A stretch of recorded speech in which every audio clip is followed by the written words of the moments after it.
Okay sir, ಹಾಗೆ ನೀನು ಮಹಿಳೆಯರಿಗೂ ಕೂಡ ಈ ಮಾಸಿಕ ಸ್ರಾವದ ತೊಂದರೆ ಇರಬಹುದು, ಗರ್ಭಕೋಶ ತೊಂದರೆ, ಈಗ ಪಿಸಿಒಡಿ ಸಾಕಷ್ಟು ಸಮಸ್ಯೆಗಳಿದೆ ಮಹಿಳೆಯರಿಗೆ. ಸೊ ಅವರಿಗೆ ನೀವು ಯಾವ ಸಿರಿಧಾನ್ಯಗಳನ್ನ ಸಜೆಸ್ಟ್? ಸಾಮೆ ಅಕ್ಕಿ ಮತ್ತು ಕೊರಲೆ ಅಕ್ಕಿ ಅತಿ ಹೆಚ್ಚಾಗಿ ಉಪಯುಕ್ತವಾದದ್ದು.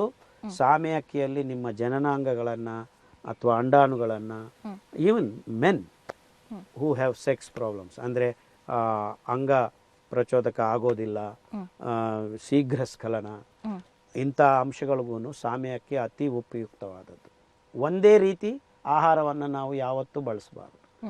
ಬಾಯಿಗೆ ನಮಗೆ ಪ್ರತಿ ದಿವಸ ಹೋಗಬೇಕಾಗಿದ್ದ ಪದಾರ್ಥ ಒಂದೇ ಒಂದು, ಅದು ನೀರು. ಅದನ್ನ ಬಿಟ್ರೆ ಬೇರೆ ಎಲ್ಲದರಲ್ಲೂ ವೆರೈಟಿ ಇರಬೇಕು. ಅಂದ್ರೆ ಒಂದು ದಿವಸ ತಿಂದಿದ್ದನ್ನು ಇನ್ನೊಂದು ದಿವಸ ತಿಂದೇ ಇರೋದು ಒಳ್ಳೇದು. ಯೂಶಲಿ ನಾವು ಯಾವ್ದಾದ್ರು ಒಂದು ಪದಾರ್ಥವನ್ನ ಅಥವಾ ಒಂದು ಆಹಾರಕ್ಕೆ ಸ್ಟಿಕ್ ಆನ್ ಆದ್ರೆ ಅದ್ರ ಹಿಂದೆನೆ ಬಿದ್ದು ಬಿಡ್ತೀವಿ, ಅದನ್ನೇ ತಿಂತಾ ಬರ್ತೀವಿ. ತಪ್ಪು, ಅದು ಚಟ ಆಗಬಾರದು. ಓಕೆ ಸರ್, ಹಾಗೆ ನೀನು ಚಿಕ್ಕ ಮಕ್ಕಳಿಗೆ ಸಿರಿಧಾನ್ಯವನ್ನ ಕೊಡೋದ್ರ ಬಗ್ಗೆ ಏನ್ ಹೇಳ್ತೀರಾ?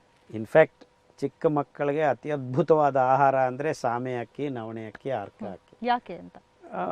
ಯಾಕೆ ಅಂದರೆ ಅವರಿಗೆ ಸೂಕ್ಷ್ಮ ಗ್ರಾಹಿತನ ಬರಬೇಕು, ಅವರ ಅಂಗಗಳು ಶುದ್ಧ ಆಗ್ತಾ ಇರಬೇಕು. ಬೆಳವಣಿಗೆ ಇದ್ದಾಗ ಶುದ್ಧತೆ ತುಂಬ ಮುಖ್ಯ. ಅಂದರೆ ನಾವು ಬೆಳೀತಾ ಇದ್ದಾಗ ಆಯಾ ಅಂಗಗಳು ನಿರ್ಮಲ ಆಗ್ತಾ ಇಲ್ಲ ಅಂದರೆ makeup it self is not right ಅಂತ.